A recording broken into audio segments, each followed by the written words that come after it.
Hello folks, and welcome to the WonderSwan Color Review. So let's get started with pointing out that this is the special edition WonderSwan for Final Fantasy 1. There's also one for Final Fantasy 2, but that one's a little bit more pricey than Final Fantasy 1 Special Edition. So let's first take a look at the box, and then we'll get into the WonderSwan itself. So as you can see, because the WonderSwan is a Japanese-only Bandai console, it's going to be all Japanese, just with the few English words that they typically throw into Japanese titles. And, well, I'm sure you've all seen Japanese packaging before. So, let's open it up.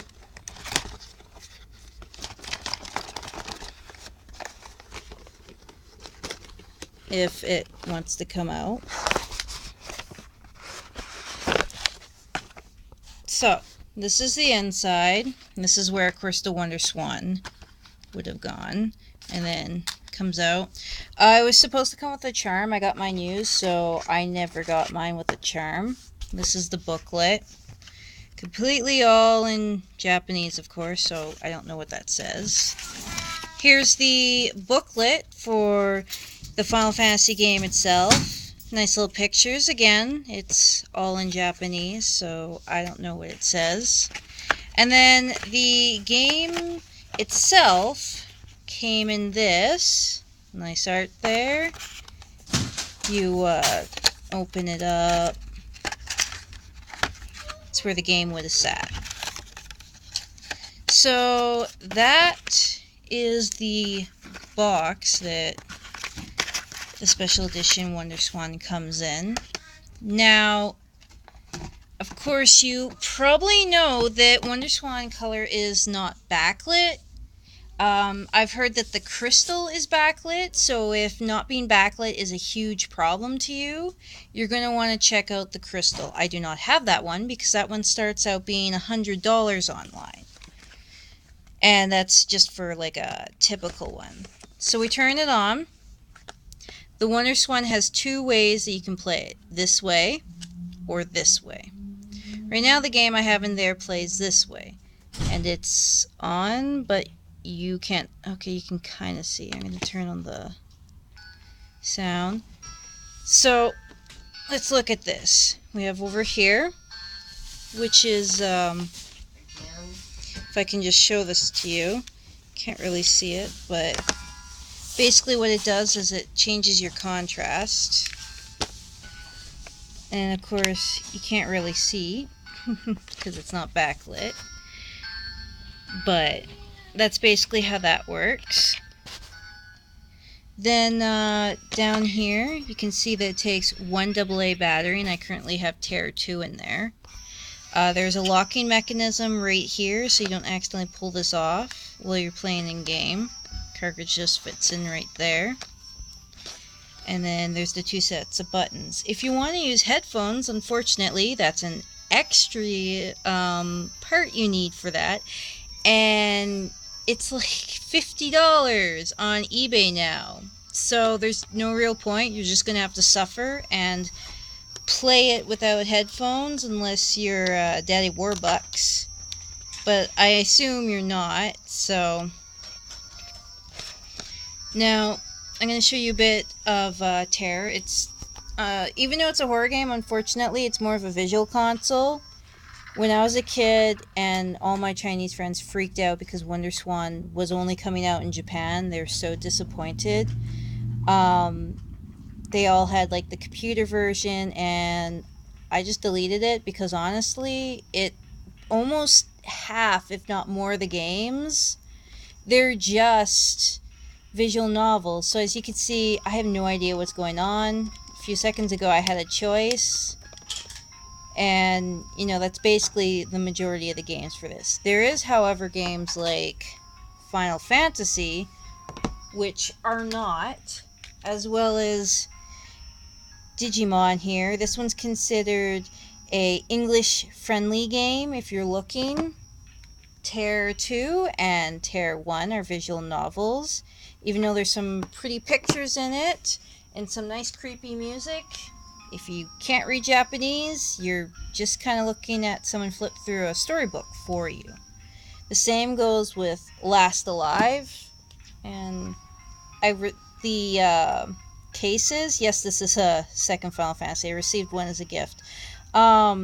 The cases for the WonderSwan games are similar to the Game Boy Advanced cases. I don't have any Game Boy Advanced cases because I keep all mine inside card sleeves, so there's no real point to buy any of these. The other day I saw a bunch of them at Value Village. I think it was like $3 to pick up a bunch of them, but there really is no point. Now, when it comes to the console itself, it's about the size of a DS, so much so that I actually carry mine around in the special edition link case because it's very used. It's not the camera, it is that dark from use. The picture's kind of faded. But, yeah, it can pop. I actually should probably turn this off so I don't annoy you with the music. It's going to be in an infinite loop. Power. Power. Turn off. Turn off. Come on. Ugh. That is the power button. Well, I guess I could just turn down the sound if I really wanted to. Did I turn it off? Nope. I got to another screen. Come on. Okay, I'm just going to ignore that, and I'm going to show you that it fits inside the case pretty easily. And you can just carry it around inside the case just like that. And I mean, the cases are pretty good, and since it fits modern ones, then you don't really have to worry about looking for anything to carry these around in. If I compare it to the size of this is the extra large 3DS, as you could tell. That's the size of it. And so you can see that it's a nice size, but it's not too big, the system. Yay, it turned off. Okay, now I'm going to switch to a game that plays sideways because that's how a lot of the platformers play if you get them. This one's not a platformer. This one's kind of like if you played Final Fantasy Tactics for the PlayStation. That's going to be how this one plays.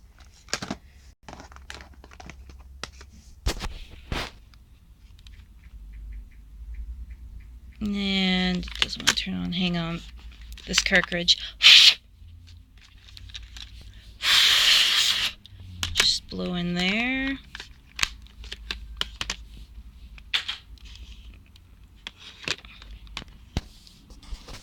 Now, this is how it looks when you play on the sideways here. And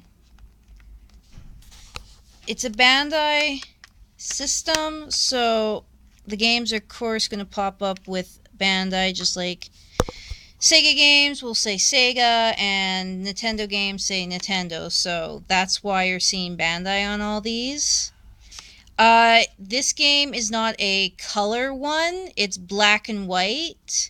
Now, if you look at which ones are the color and the non-color, just like a Game Boy Color game, it says right on the cartridge.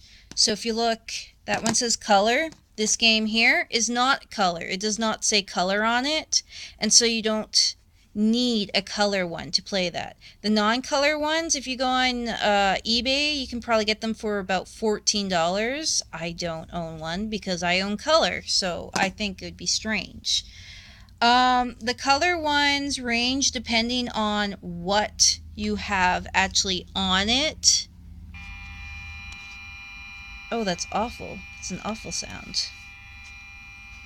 So anyways, I'm going to show you the 3 modes of the sound now. There's this one, this one, this one, and this one. And the game died. Battery's probably dead. So that is those. Now, as for the crystal doesn't really do too much from what I can tell. There's some extra features. They're more money. They come in better colors. But the main thing is it's backlit. And I know for some people, every second word that they can say about the WonderSwan is that it's not backlit. If you're playing in good lighting, it's fine. But if you're playing outside, you're going to get a horrible glare. And it's kind of hard. It's just hard, to say the least.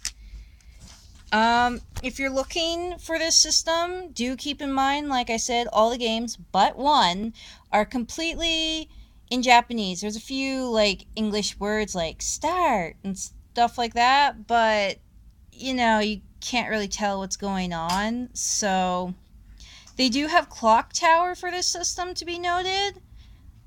I don't know if I want to get it because it is survival horror, and I mean, you kind of need to read what's going on.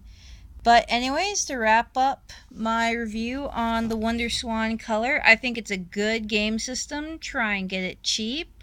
If you're more of a collector for the game systems, you're probably going to want a collector edition, and there are a few different ones to choose from in that market.